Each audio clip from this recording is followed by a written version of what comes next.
100 days of the Trump administration. It's been a whirlwind. We will take a look at its effects across the country and around the world. Hello, I'm Anton Fedyashin, and this is The Heat.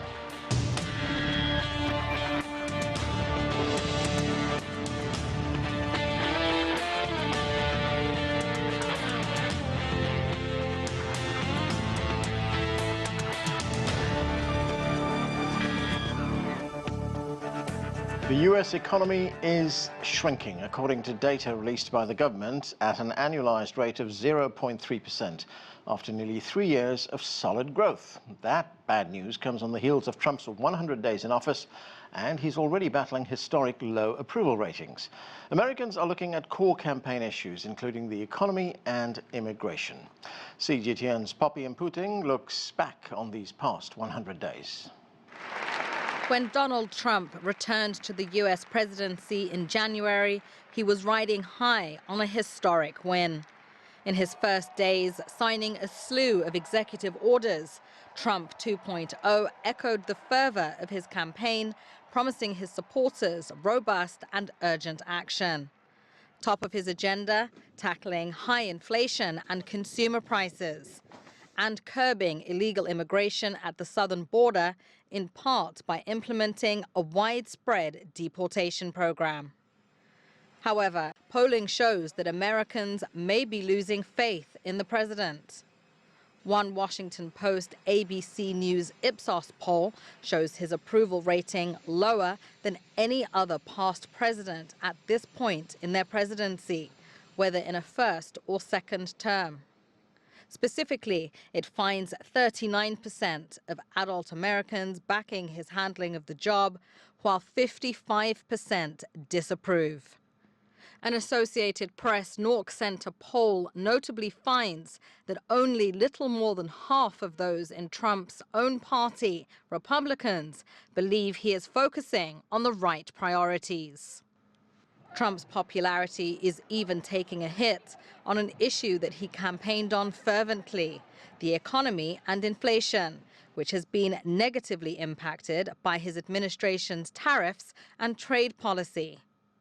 In a Fox News poll, 82% of respondents said they were extremely or very concerned about inflation and high prices, and 72% extremely or very concerned the U.S. could be heading for a recession. Even on the issue of immigration, usually a strong point for Trump, the AP poll shows about half of U.S. adults say the administration has gone too far.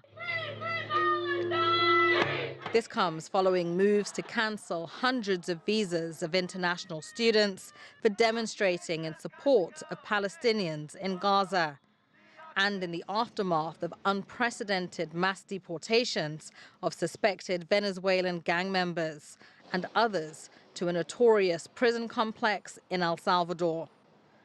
Poppy Mputing, CGTN, Washington.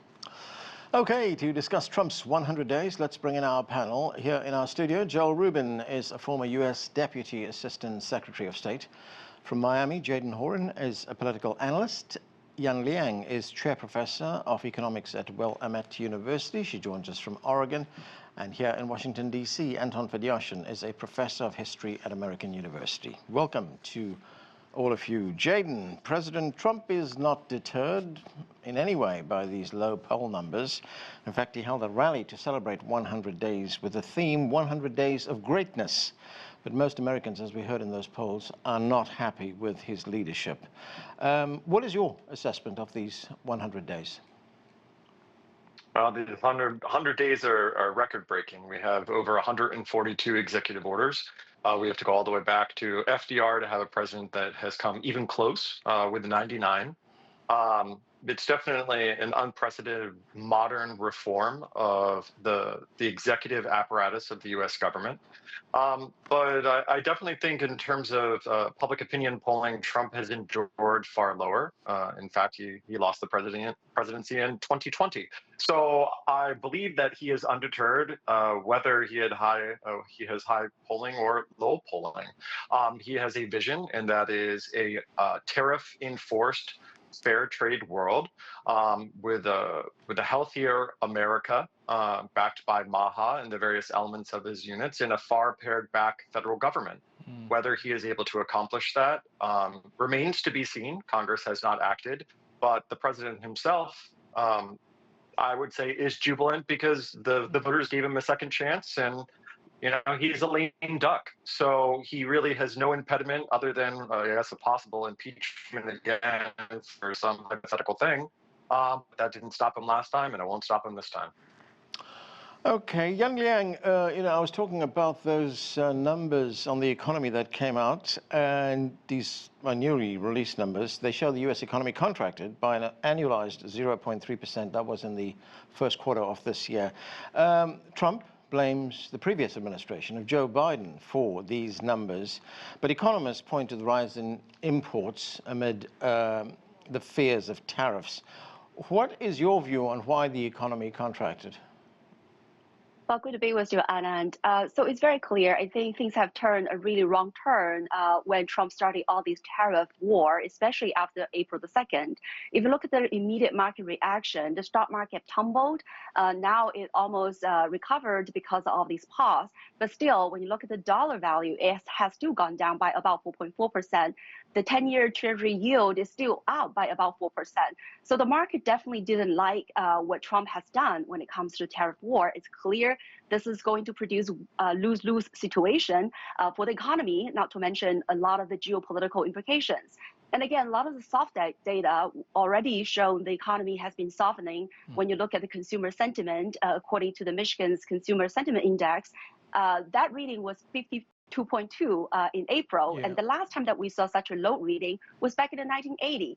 So with all these chaotic policy rolled out, it's very clear that the consumer sentiment is damaged, the business confidence is sliding. So I think the economy is going into a really turmoil. And from this point on, unless there are really major shift in the policy making, which at this point, I don't see much of a positive change. Yeah, Yan Liang, the president makes the point that, yes, he admits that there will be short-term pain, but there will be long-term gain.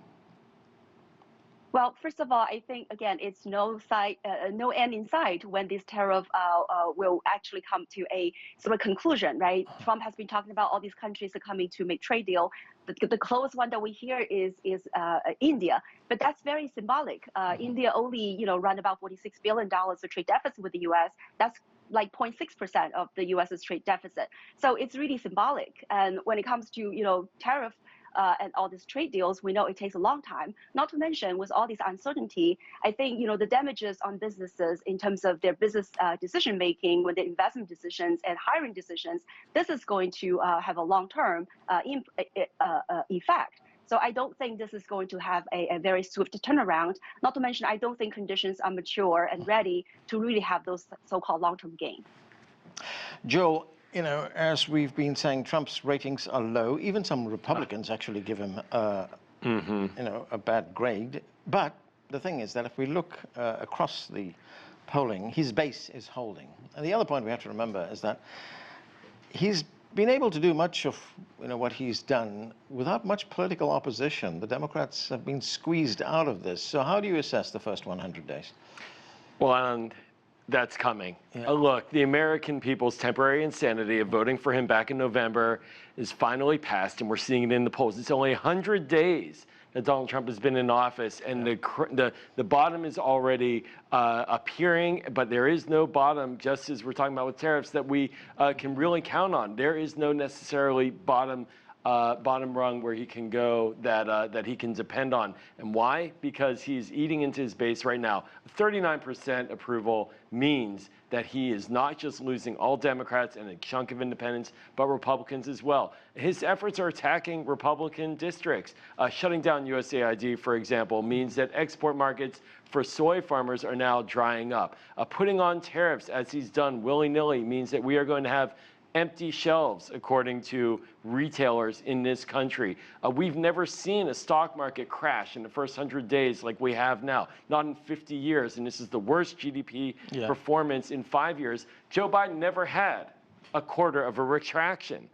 This is not Joe Biden's fault. Let me be very clear. Donald Trump ushering in the golden age, I think it's more like gold-plated. It's not real solid gold, and I think we're all feeling the effects of it right now. And what about the political opposition? What do they do about this? Well, the political opposition, absolutely, it's accurate. The Democrats do not have legislative power per se in Congress right now, but we're seeing across the country protests and pressure coming up from the base of the party, and we're seeing a lot of Republicans getting very nervous. Just wait. When they vote for this tax cut and blow up our deficit and our debt even further, aligning with the billionaire class, they know that they're going to be basically done in Congress, and there's going to be a wave election next year.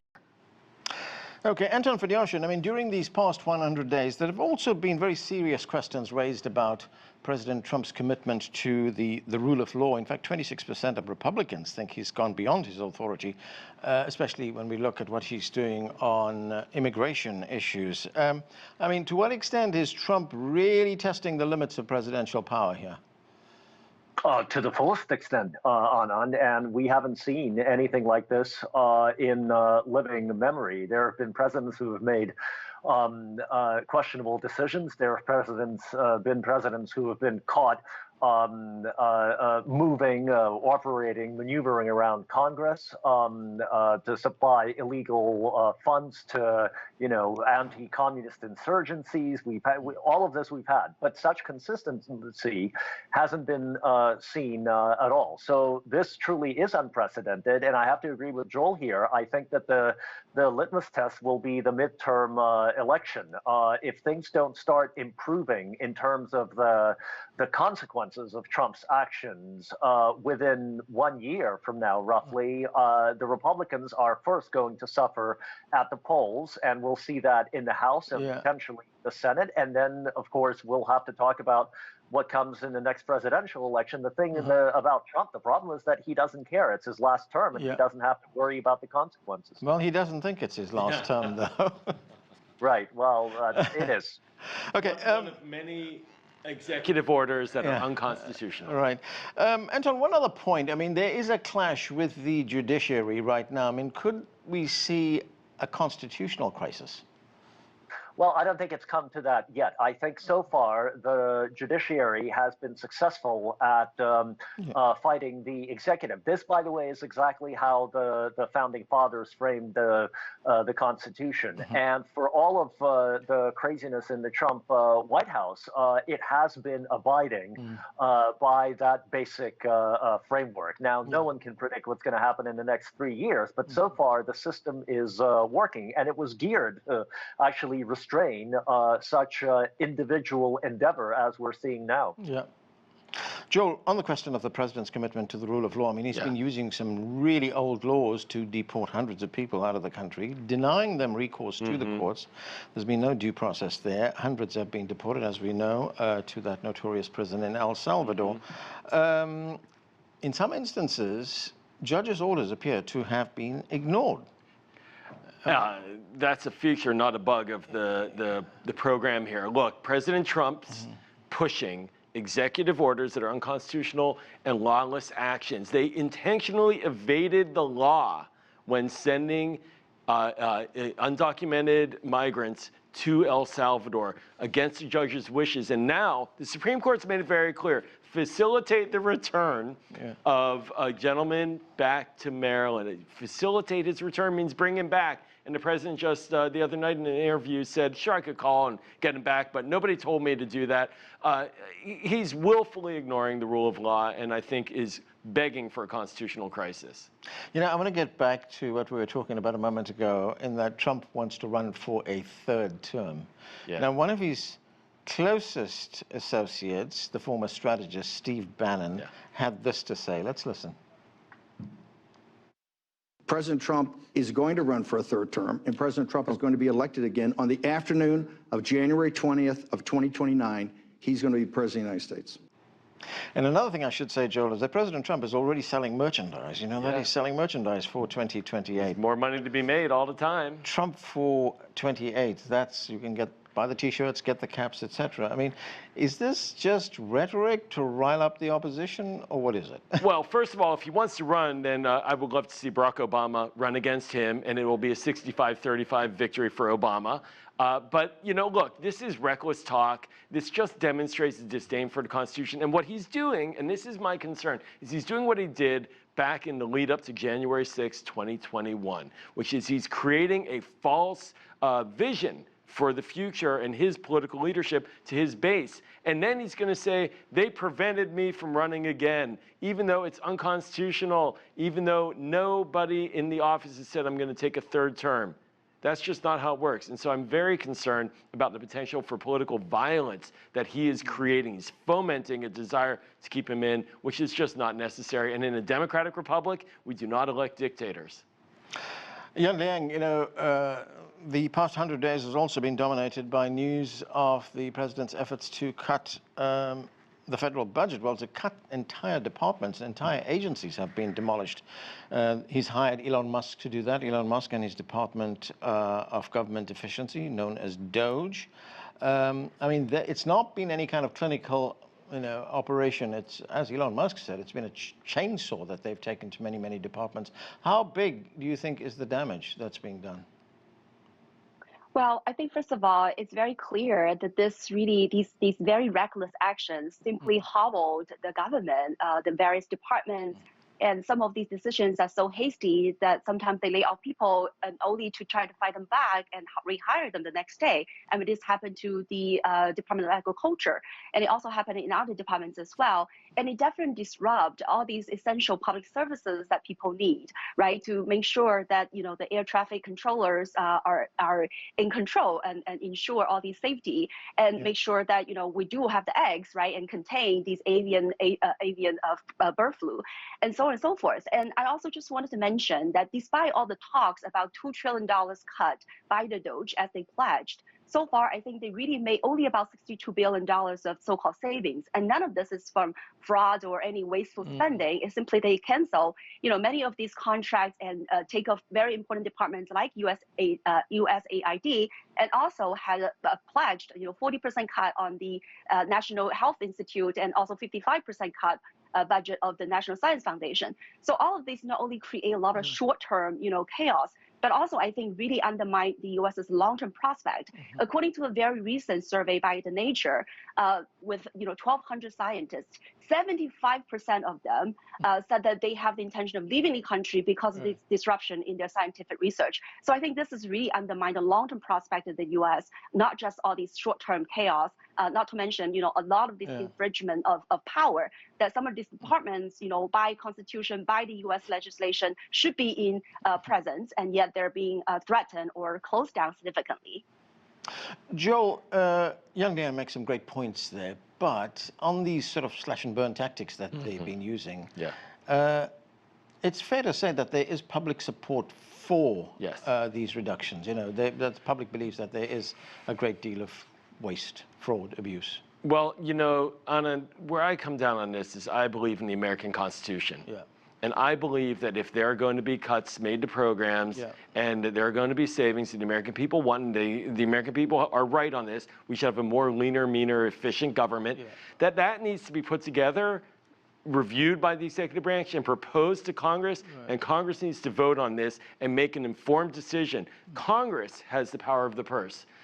What the president is doing right now is usurping congressional authority, acting against the rule of law in the country, shutting down these programs. These are programs that are authorized and paid for, funded by the laws of Congress. So this is not a good process. We don't really know why they're making these decisions. We don't know what conflicts of interest Elon Musk has with certain contracts.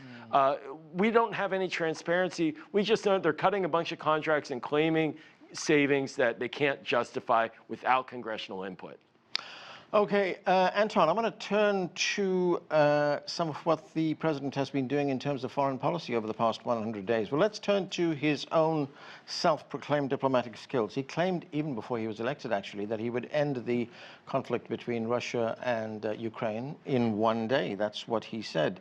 He also tried to bring the Israel onslaught on Gaza to a halt but that ceasefire was very short-lived. He was outmaneuvered by Benjamin Netanyahu. So how would you grade him on his conflict resolution skills?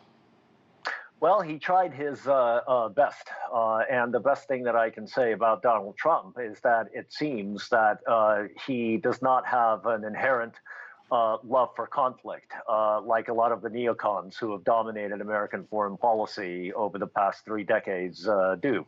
The problem with Donald Trump is that he has 2 things working against him. One is that he is very impatient, and because of the heft that he had in the New York City, well, actually beyond New York City, in the real estate world, he could afford to behave that way, but that's not how things work on the international level. And the second thing that he has working against him, in addition to impatience, is his commitment to infotainment and megaphone diplomacy as a way of getting things done. The constant tweets and the interviews and saying one thing in the morning and another in the afternoon, and then reversing himself and then going forward the day after. This is not good. That kind of transparency is not good for diplomacy, which likes quiet and even shadows when it's first engaged in. So in Israel, things did not work out as he intended. But then again, I'm not sure whether he really intended to put an end to what's going on in Gaza, or to simply try to freeze things up and then try to work things out with Israel. What it does look like is that he prevented Benjamin Netanyahu from maneuvering him into a full-scale war with Iran, and I think everyone is better off. As for Ukraine, I think this is going to be a very long-term process. I think that one of the only thing that is crazier than what Donald Trump occasionally says is to actually believe him and to mistake his words for any kind of accurate reflection of reality. So I think we're going to be all over the place in foreign policy.